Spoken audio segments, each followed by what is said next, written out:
আসসালামু আলাইকুম, কী অবস্থা সবার? আশা করি সবাই ভালো আছেন। আলহামদুলিল্লাহ আমিও ভালো আছি।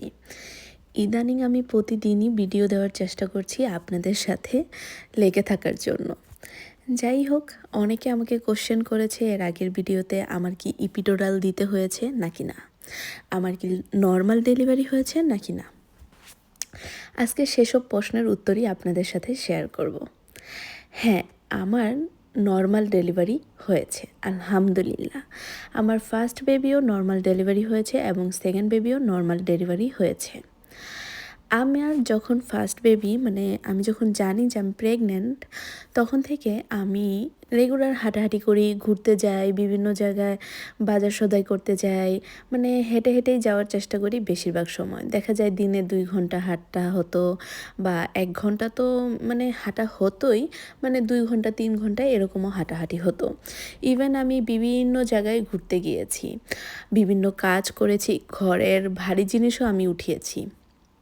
অনেকে বলতে পারে প্রেগন্যান্সিতে ভারী জিনিস উঠানো যাবে না, তারপরে হচ্ছে গিয়ে এত ঘোরাঘুরিও চলবে না, বাসায় থাকতে হবে, রেস্ট নিতে হবে। একদমই না। আমি বিদেশে বাড়িতে ছিলাম, এখানে আমাকে ডাক্তারে বলেছে তুমি সুস্থ, তুমি ঘোরাঘুরি করবা, কাজকর্ম করবা, এভরিথিং করবা।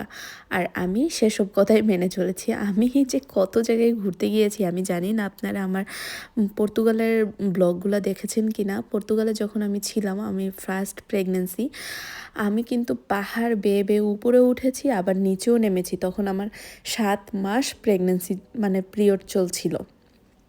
চিন্তা করা যায় যে আমি কত জায়গায় যে ঘোরাঘুরি করেছি, আনবিলিভেবল। ইভেন ঘরের সকল কাজ করতাম, ঘর মুছামুছি করতাম, বসে বসে ঘর মুছতাম পানি দিয়ে। বাঙালি মেয়েরা যেভাবে ঘর মুছে না দেশে, সেভাবে আমি বিদেশে এসে ঘর মুছেছি।